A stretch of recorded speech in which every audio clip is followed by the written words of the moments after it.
Bây giờ thà đấy như này gặp thì phản tao đấy hiểu phụ ý như tỏi bên tỏi lao hay lố sự đảng thà đấy ta buông thôi ta bên tỏi ta hiểu chút tỏi ta bắt lao xuống quạt pha sự lên nhà sản xuất số quạt chỉ nung chỉ tổ chức bên vô anh tu quang tỏi ấn tề y tao đấy y tao đấy như nham như mua mà Diêm mà ta nói về này giết tía về này mà như chẳng ton giết tía liền tao chẳng có quá yun xin bên sang sao trên nơi nó dẻo sao trên nơi nó dẻo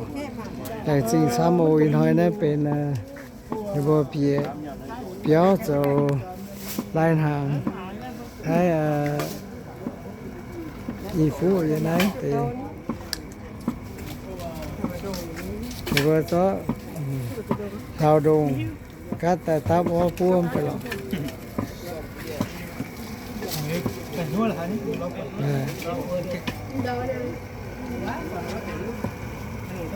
hay giờ ta chịu thì ba hao chịu thì tiền hơn chịu xăm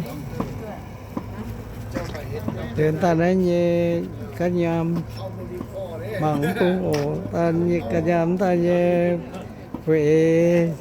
nhám ta phải nhám ổ này chỉ anh thấy thuốc quang ổ này chỉ xăm này chỉ đi bây giờ xuống nhận xăm nhận ta thấy chiến sâu nhận sâu hốt này chỉ xăm thôi chiếu xin ông sẽ phú phần bùa sẽ phú phần bùa sẽ phú phần bùa nhận xuống này chỉ